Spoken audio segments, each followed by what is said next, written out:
The quiet suburbs of Portland, Oregon, had a certain stillness to them on late summer afternoons. The streets were lined with tall oak trees, their branches swaying lightly as the breeze whispered through the leaves. Neighbors were either out mowing their lawns or sitting on porches with glasses of lemonade, waving at passing joggers. Children pedaled their bicycles up and down the sidewalks, chasing each other in games of tag until the street lights flickered on. Porch lights glowed with a golden warmth, and the faint sound of dogs barking echoed from a few backyards. Inside one of those cozy two-story houses, 16-year-old Rachel Miller sat curled up on the living room couch, a thick paperback novel resting on her knees. The Miller family's house smelled faintly of fresh laundry and the cinnamon candle her mom had lit that morning before leaving. Sunlight streamed in through the wide front window, painting golden patches across the carpet. Her parents had gone to Seattle for the weekend to visit Rachel's grandparents. Her older brother Ethan was out with friends at the nearby community center. That left Rachel with the whole house to herself, something she usually looked forward to, though today it felt a little more empty than usual. She shifted, trying to get comfortable, and listened to the quiet. The only sounds were the steady ticking of the hallway clock and the faint hum of the refrigerator in the kitchen. She enjoyed peace and quiet, but sometimes the silence in a big house made her nervous. At moments like this, she would usually flip on the TV just to fill the air. Rachel sighed and went back to her book. She was just getting to a particularly tense chapter when the doorbell rang. Her body stiffened. The sound startled her. Nobody was supposed to be stopping by. Slowly, she marked her page and set the book on the coffee table. Her parents had always told her not to open the door to strangers when she was home alone.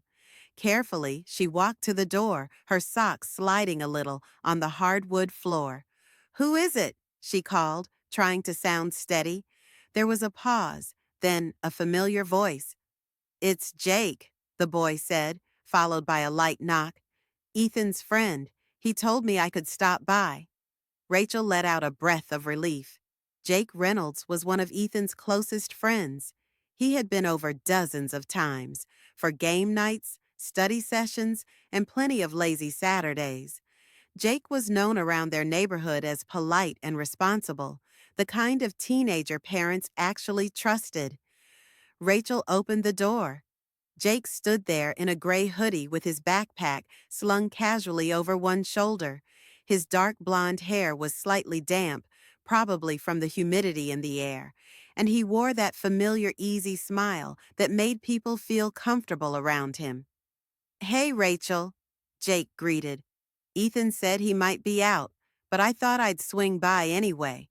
Mind if I come in for a bit?" Rachel nodded, stepping aside. "Sure, you just missed him. He left like an hour ago."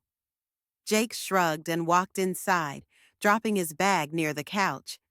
"No worries. Honestly, I just needed somewhere to hang until my mom's off work. She doesn't like me being home alone too long, since my little sister's with her today at the office." Rachel chuckled. "That's funny. I'm home alone too. Guess that makes us both temporary orphans." They both laughed lightly at that thought. Rachel sank back onto the couch with her book while Jake pulled out his phone.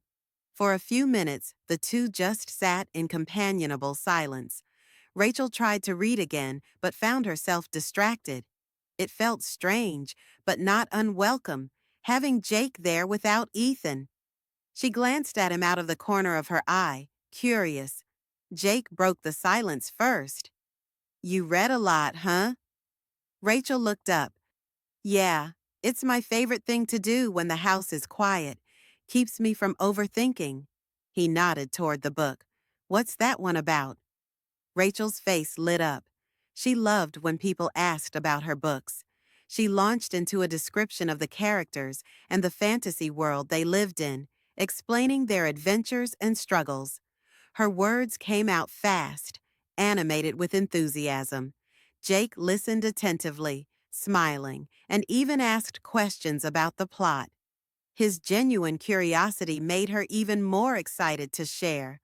The minutes turned into nearly an hour as the two traded stories, Rachel about her novels, Jake about school, and funny mishaps he and Ethan had gotten into over the years. Your brother once convinced me to ride a shopping cart down the hill near Lincoln Park, Jake confessed with a grin. I swear I thought I was gonna break both legs. Rachel laughed so hard she had to wipe her eyes. That sounds exactly like Ethan. He always tells Mom he's the responsible one. But I know better now. As they talked, time seemed to slip by. Outside, however, the weather was changing. Dark gray clouds gathered quickly, covering the sun. Then came the first